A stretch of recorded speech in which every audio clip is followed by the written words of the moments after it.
Es la mañana del 16 de diciembre de 2001, en el kilómetro 3,5 de la carretera a El Salto, Jalisco. Un aviso aparece pegado en la entrada de la planta. 8 renglones. Dice que la compañía Hulera Euskadi, con fundamento en el artículo 5 constitucional, deja de operar en forma definitiva su fábrica y que cesan los efectos de las relaciones de trabajo. Adentro hay hules, moldes, prensas de vulcanizado y una bodega llena de llantas nuevas. Afuera hay 970 hombres que llevan turnos rotativos toda su vida adulta y que acaban de entender que ya no tienen a dónde entrar. Y entonces alguien ve los tráileres. No estaban ahí por casualidad. Estaban ahí para cargar. Y en ese momento, sin abogados, sin estrategia, sin nadie que les dijera qué hacer, los obreros hacen lo único que se les ocurre: se paran en la puerta. Se acuestan si hace falta. Ponen barricadas con lo que encuentran y organizan guardias de 24 horas para que de esa fábrica no salga ni un tornillo. Sus esposas les llevan comida y agua a la reja, porque ninguno se quiere mover del lugar. Esa guardia empezó ese 16 de diciembre. Terminó 1141 días después. Esto es lo que vas a entender al final de este video, como un grupo de obreros de un pueblo de Jalisco, sin sueldo, sin apoyo del gobierno y contra la cuarta llantera más grande del planeta, terminó siendo dueño de la fábrica que los había corrido. Como el conflicto obrero más largo de la historia moderna de México, se ganó con una idea que la propia empresa les regaló sin darse cuenta.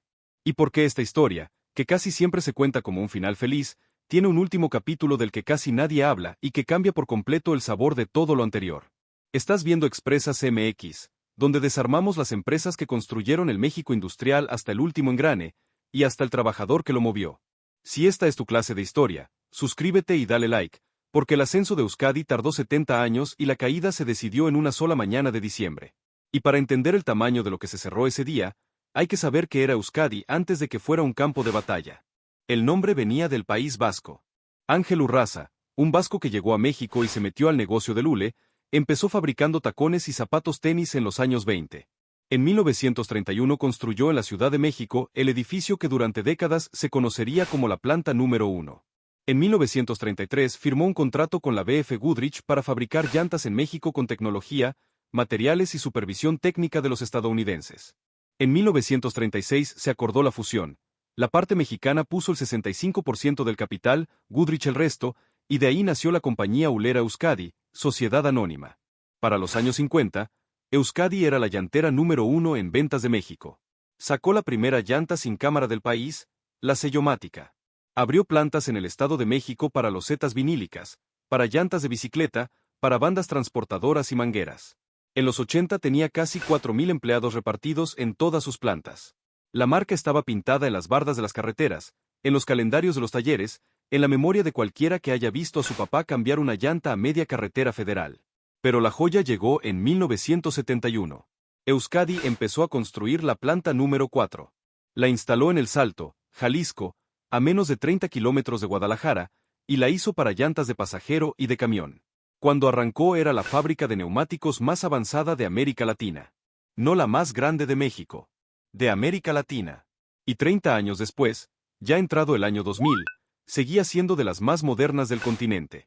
Ahí hay que meter el otro dato, el que explica todo lo que viene. Desde 1935 los trabajadores de Euskadi tenían sindicato propio. El Sindicato Nacional Revolucionario de Trabajadores de la compañía Hulera Euskadi. Independiente. Sin correa con la CTM, sin líder puesto desde arriba, con asambleas de verdad donde se votaba de verdad. En 1959, Fidel Velázquez, el hombre más poderoso del sindicalismo mexicano durante medio siglo, se presentó en una de esas asambleas a pedir que la negociación del contrato colectivo pasara a sus manos. Los obreros de Euskadi lo corrieron de la sala. Lo dejaron asentado en el acta, por ser indigno de estar presente en una asamblea de trabajadores. Corrieron a Fidel Velázquez. Piensa en eso un segundo, porque 40 años después llegó alguien que estaba mucho menos acostumbrado a que le dijeran que no. En 1998, la compañía Hulera Euskadi fue vendida al consorcio alemán Continental AG, con sede en Hannover. La cuarta fabricante de neumáticos del mundo. Una empresa que en ese momento tenía plantas en más de 15 países y decenas de miles de empleados, y que había comprado la planta del Salto con un plan muy claro: producir principalmente para el mercado estadounidense. Los recortes empezaron casi de inmediato. En 1999, 19 dirigentes sindicales fueron despedidos. Después vino lo que la empresa llamó un paquete de productividad, que en la práctica significaba bajar salarios y estirar la jornada hasta 12 horas con horarios flexibles. Y para que se aprobara, Continental necesitaba que el sindicato firmara una reforma al contrato colectivo. El sindicato no firmó. Los alemanes hicieron lo que hacen las corporaciones cuando encuentran una pared: apretar. Dejaron claro que si no había acuerdo iba a haber sanciones y despidos.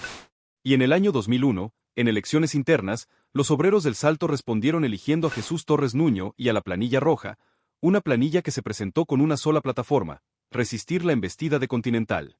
Torres Nuño había entrado a la fábrica el 21 de mayo de 1979, a los 18 años, al área de limpieza. Su papá había trabajado en la compañía Hulera Euskadi desde su fundación en 1935. Continental ya sabía cómo terminaban estas cosas cuando le salían bien. En 1998, en Charlotte, Carolina del Norte, sus trabajadores de Continental General Tire se habían ido a huelga y la empresa los había dejado afuera. Ese conflicto se volvió una campaña sindical global. Los obreros de Charlotte se fueron de gira por Escocia, Francia, Bélgica, Turquía y la República Checa buscando apoyo, y la Federación Internacional del Sector acusó a Continental de violar normas de la Organización Internacional del Trabajo y las directrices de la OCDE para empresas multinacionales. Continental aguantó esa. Y aprendió la lección equivocada. Hay una fecha que casi nunca se menciona junto a esta historia. El 6 de diciembre de 2001, Continental decidió cerrarse en Perit, en Traiskirchen, la única planta de neumáticos de Austria. 1.300 empleos. La razón oficial fue el exceso de capacidad y la competencia de precios, dentro de una estrategia de la compañía para producir alrededor de la mitad de su volumen en países de salarios bajos. 10 días después de esa decisión austriaca, apareció el aviso en la puerta del Salto. Y esa es la parte que a los obreros les costó digerir. Jalisco era el país de salarios bajos. La planta era moderna. La estrategia decía traer producción a lugares como ese. Lo que estorbaba en el Salto no era la máquina ni el costo por hora. Era el papel firmado que impedía tocar la jornada, y los hombres que se negaban a modificarlo. El 19 de diciembre de 2001, 3 días después del cierre, la Asamblea General votó emplazamiento a huelga conforme a la Ley Federal del Trabajo, y sostenerla hasta lograr un acuerdo satisfactorio. Sin fecha de caducidad. Sin plan B. La huelga estalló formalmente el 22 de enero de 2002. Banderas rojinegras en la reja de una fábrica que la empresa ya había declarado muerta. Piensa en lo raro que suena eso. Una huelga es dejar de trabajar para hacerle daño al patrón. Ellos estaban parando una fábrica que ya estaba parada. Y funcionó exactamente por eso. El 31 de enero salieron caminando a la Ciudad de México. Pasaron por Aguascalientes, San Luis Potosí, Guanajuato, Hidalgo, Puebla y Atenco, juntando gente, contando el caso en plazas y en carreteras. Llegaron a plantarse frente a las oficinas federales del trabajo. La respuesta llegó el 5 de febrero de 2002. La Junta Federal de Conciliación y Arbitraje resolvió que la huelga era improcedente, que carecía de sustento jurídico, y ordenó que el expediente se archivara. Archivado. Esa fue la palabra. El Estado mexicano acababa de decirles que su conflicto no existía. El sindicato metió amparo el 23 de marzo. Y mientras los abogados escribían, la vida en la reja se volvía otra cosa. El 28 de junio de 2002, Continental dio un ultimátum para que la planta fuera desalojada. Nadie se movió. Aquí conviene bajarle a la épica un momento, porque el costo real de esta historia no está en los comunicados. Está en las casas. 970 trabajadores había cuando cerró la planta. Alrededor de 600 rechazaron la liquidación. Los otros la tomaron, y hay que decirlo sin adorno, tenían hijos, deudas y una fecha de pago cada 15 días que dejó de llegar. Los que se quedaron pasaron meses sin ingreso, cuidando guardias de 24 horas para que no saliera maquinaria de una nave que no producía nada. Varios se fueron a buscar chamba a otros estados y regresaban a hacer turno. Las familias se organizaron para llevar comida y agua a los campamentos. Las mujeres sostuvieron la logística de ese aguante durante años, y en la mayoría de los recuentos oficiales aparecen en una línea, si acaso. Adentro de la reja mandaba Continental. Afuera mandaba el sindicato. Ese empate absurdo duró más de 3 años. Y mientras tanto, el conflicto empezó a salirse de Jalisco. Los obreros del Salto tenían algo que los sindicatos mexicanos casi nunca usan. Entendieron que su patrón cotizaba en Alemania, que tenía consejo de administración, accionistas, prensa financiera, y un país donde despedir gente sin negociar se ve muy feo. Se conectaron con las mismas redes internacionales que se habían armado por la huelga de Charlotte, con centrales sindicales europeas y estadounidenses, y llevaron el caso a Hannover, al terreno de la casa matriz. Ahí el argumento cambió de idioma. En El Salto era un pleito laboral. En Europa era una multinacional acusada de violar estándares de la OIT y las directrices de la OCDE, en el mismo periodo en que México y la Unión Europea acababan de firmar un tratado comercial lleno de cláusulas sobre derechos laborales. Y ahí es donde la historia deja de ser una huelga y se convierte en otra cosa. Porque el 18 de febrero de 2004, después de 2 años de pelea legal, un tribunal colegiado en materia laboral resolvió el amparo. La huelga era existente. Era legal. Todo lo que la Junta Federal había archivado 2 años antes quedaba revocado. Y con esa firma cambió el significado de cada uno de los días anteriores. Porque cuando una huelga se declara legal en México, el patrón debe pagar salarios caídos. Todos. Desde el primer día. Y esos hombres llevaban parados desde diciembre de 2001. Rebobina un segundo y míralo otra vez. 1141 días sin producir. 1141 días de guardias, de comida llevada a la reja, de esposas cargando garrafones, de obreros durmiendo en la banqueta de su propia fábrica. Todo ese tiempo que parecía tiempo perdido estaba haciendo otra cosa. Estaba corriendo un contador. Cada amanecer sin acuerdo. La deuda de Continental con esos 600 hombres crecía sola. Cuando pararon el reloj, la cifra de salarios caídos era de 365.291.108 pesos con 61 centavos. Ese es el número que compró la fábrica. Y hay una segunda capa. Los obreros habían bloqueado la salida de maquinaria y de llantas desde el primer día por puro instinto. Resulta que ese instinto era la jugada correcta. El valor de las máquinas y del inventario guardado adentro alcanzaba de sobra para cubrir el precio de la planta. Al no dejar salir nada, los trabajadores congelaron el único activo con el que Continental podía irse limpio de México. La empresa quedó atrapada con una fábrica muerta que no podía vaciar, que no podía vender, y sobre la que ahora pesaba una deuda laboral de más de 300 millones de pesos reconocida por un tribunal federal. Continental había cerrado la planta pensando que era el final del problema. Era el principio de la factura. A partir de ahí las negociaciones bajaron de tono muy rápido. La Secretaría del Trabajo, que 2 años antes había archivado el expediente, ahora se sentaba a buscar una salida. Y la salida que apareció no la había propuesto nadie en serio hasta ese momento. El 5 de diciembre de 2004 se cerró el acuerdo. En lugar de pagar los 365 millones de pesos en efectivo, Continental entregó el 50% de la planta. El otro 50% lo compró Yanti System, un grupo mexicano del sector, que puso capital fresco. Se constituyó una nueva empresa, Corporación de Occidente, Sociedad Anónima de Capital Variable. Y la mitad obrera de esa empresa se organizó en una cooperativa con un nombre que a partir de entonces se volvió referencia obligada en cualquier conversación sobre trabajo en México, Trabajadores Democráticos de Occidente. TRADOC. Quedaron alrededor de 587 trabajadores al final de la huelga. Cada uno con derecho a votar las decisiones importantes de la compañía y a repartirse los dividendos. Y también las pérdidas, que esa parte casi nunca se cuenta. En enero de 2005 les entregaron la fábrica. Torres Nuño ha contado muchas veces la frase con la que el funcionario de Continental hizo la entrega. Dijo que venía a entregar el muerto. Y tenía algo de razón. Una planta parada 1141 días es un edificio con máquinas oxidadas, sistemas apagados, moldes sin mantenimiento y ningún cliente esperando. Los obreros habían ganado el pleito legal más largo del sindicalismo mexicano moderno para quedarse con un cadáver industrial de 20 hectáreas. Torres Nuño lo dijo así. Pensaban que lo más difícil había sido la huelga, y resultó que lo más difícil era lo que venía después. Tuvieron que aprender a ser dueños. Comprar hule. Negociar con proveedores que antes negociaban con Hanover. Poner precio. Colocar producto en un mercado donde competían contra Michelin, Goodyear, Bridgestone y contra la propia Continental, que se había quedado con la marca Euskadi. Levantaron la producción a unos 5.000 neumáticos diarios y salieron a buscar socio internacional. Lo encontraron en 2008. Cooper Tire and Rubber Company, fabricante estadounidense de llantas desde 1914, entró a Corporación de Occidente con una inversión inicial de $31 millones por el 38% de las acciones. TRADOC se quedó con el 42%. Yanti System retuvo el 20%. Cooper aportó materia prima más barata y una red de comercialización que llegaba a Estados Unidos y Brasil. La planta subió a 13.000 llantas diarias, y después a 20.000. Torres Nuño, el muchacho que había entrado al área de limpieza en 1979, terminó presidiendo el consejo de administración de la empresa. En el consejo, las decisiones importantes solo pasaban si estaban de acuerdo los directivos de Cooper y los 3 representantes de TRADOC. Obreros con derecho de veto sobre una transnacional dentro de su propia fábrica. En México eso no existía en ningún otro lado. Y aquí es donde esta historia deja de parecerse a las que terminan bien. En noviembre de 2019, Cooper Tire anunció que quería pasar del 58% al 100%.